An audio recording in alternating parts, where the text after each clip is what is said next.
A storm hadn't arrived yet, but the atmosphere inside the Carter residence carried the same oppressive pressure, the kind that warns the sky is about to split open.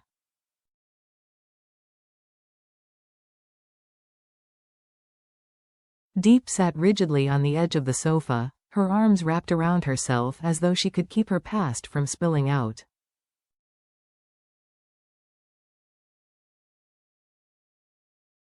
Across from her, James paced in long, tight steps, the shadow of his tall frame dragging behind him like a restless creature.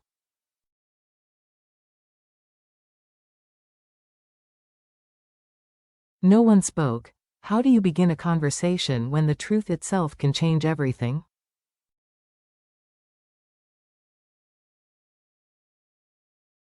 Finally, it was Deep who broke the silence. James, just his name, barely a whisper, was enough to stop him mid-stride.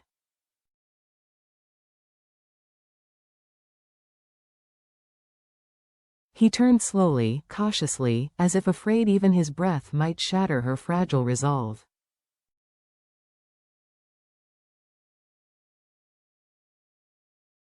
There was no anger in his eyes, only a quiet readiness, a look that said, "I've been waiting for this moment longer than you think."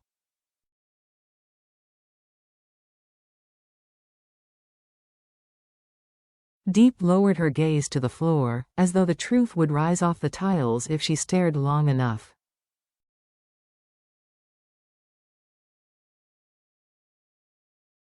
"3 years ago, when I gave birth to NHI, I was weak. Really weak. I had no stable job, no family nearby.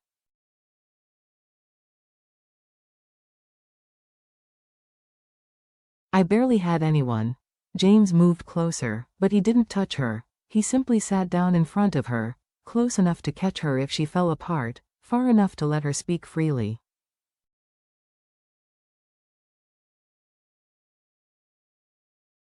That was when Lam Tai appeared. Just 3 syllables, and the air thickened. He helped with hospital fees.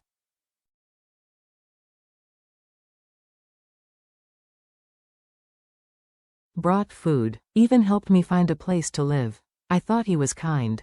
I thought.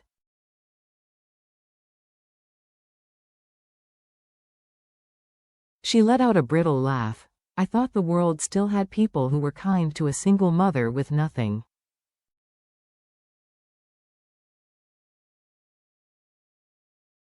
James's fists tightened, but he didn't interrupt. Then one day, he said he wanted to move in.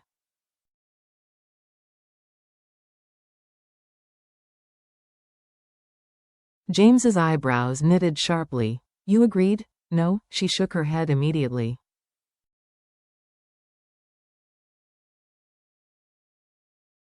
I refused. Of course I refused. Her voice thinned, and that was when everything changed.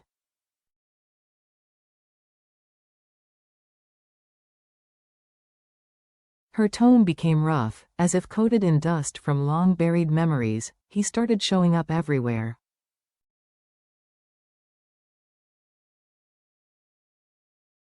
He knew where I went, who I spoke to, what time I came home. He became jealous of people who didn't even matter.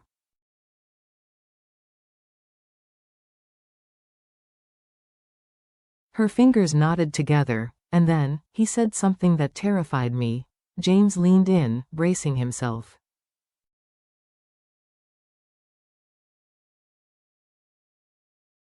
He said, if you don't accept me, I'll take responsibility for the baby. James shot up from his seat.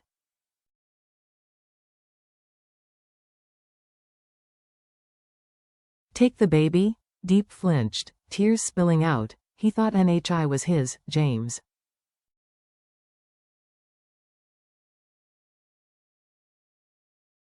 And I didn't understand why, until her throat closed up. James immediately knelt in front of her, taking her trembling hands into his.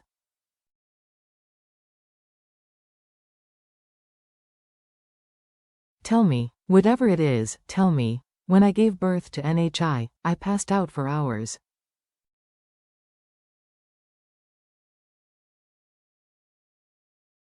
They said I had a high fever. I was exhausted. I didn't know who brought me to the hospital.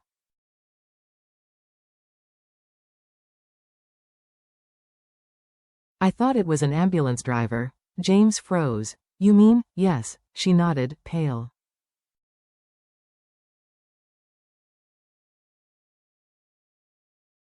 It was Lam Tai. He was the one who brought me in. He signed temporary caregiver papers because I had no one with me.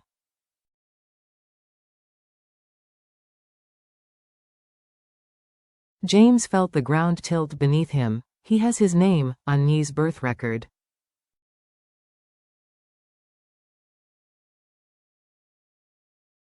Silence swallowed the room whole. James pulled his hands back, not out of anger, but because the shock hit him like a physical blow.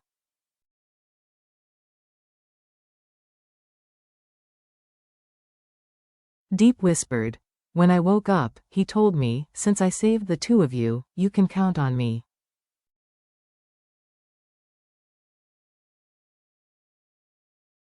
But it sounded like I owed him. She swallowed hard, and ever since that day, he believed NHI was his.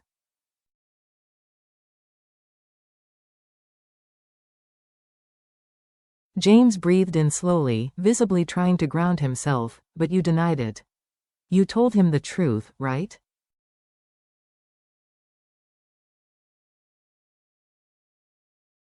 Of course, her voice cracked. NHI is not his. She never was. I never. James gently cupped her cheek, stopping her.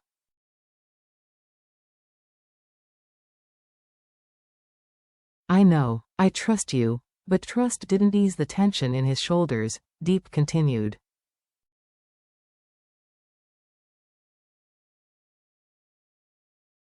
He didn't accept it. He said, if I saved you, then you belong to me.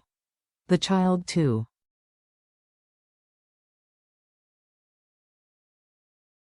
James's jaw flexed, anger simmering.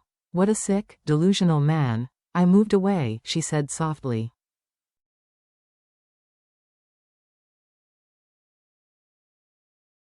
Changed my number, my home, even my workplace. But he kept finding me. Her eyes glistened.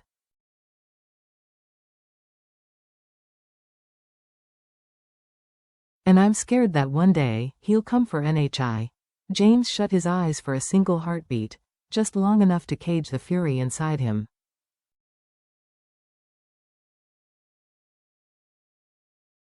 From the corner of the room, Mr. Carter finally spoke. I have something that you two need to know.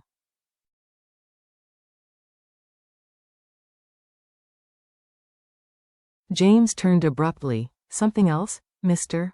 Carter placed a sealed envelope on the table.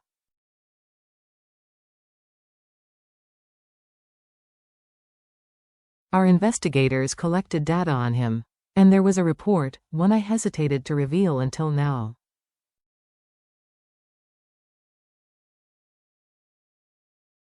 James ripped the envelope open. Inside lay a thin document with a forensic seal.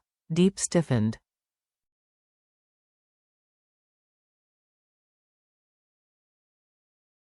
What is that, Mr. Carter exhaled slowly. A DNA test he secretly demanded 3 years ago.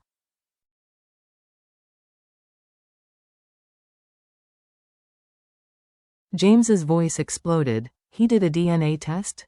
You let him? No, Mr. Carter replied firmly.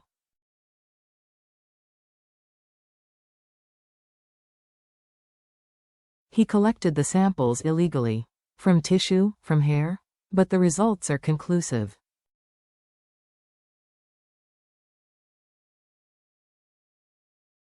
Deep's lips trembled. What results? James scanned the page, then looked at her.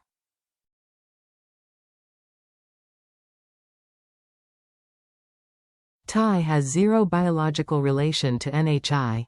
A sob tore out of Deep's chest. Relief, disbelief, release.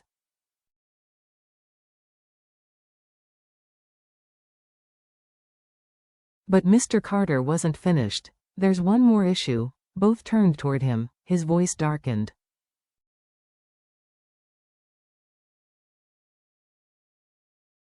He doesn't believe the results.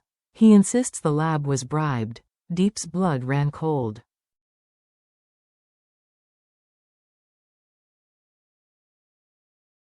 James went still. With a man like him, Mr. Carter said quietly, facts don't matter.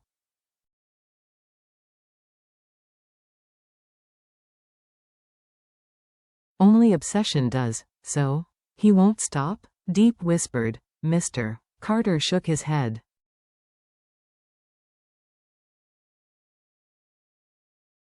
He believes something precious was stolen from him. And in his mind, there's only one way to reclaim it.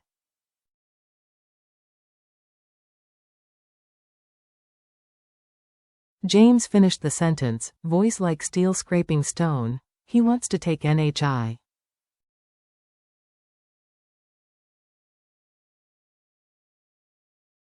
A suffocating silence fell.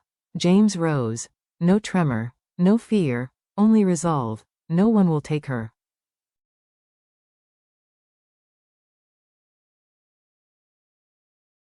Not him. Not anyone. He squeezed Deep's hands. And from today onward, you stop apologizing for your past.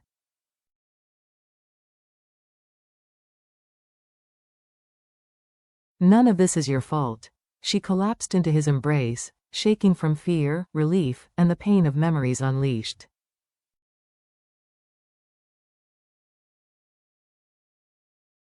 Just when they thought they could breathe again, knock, slow, even, cold, a guard opened the door.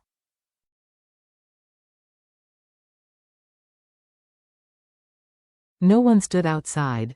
Only a photograph lay on the doorstep. James picked it up. It was a picture of Deep in the hospital 3 years ago, right after NHI was born.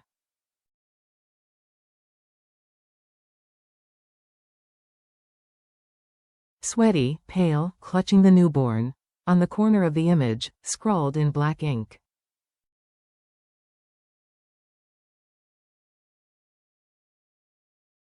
Such a beautiful little family.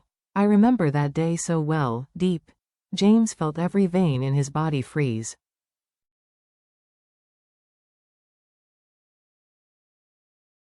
The final shot of the episode closes on the chilling truth. He was there from the very first day.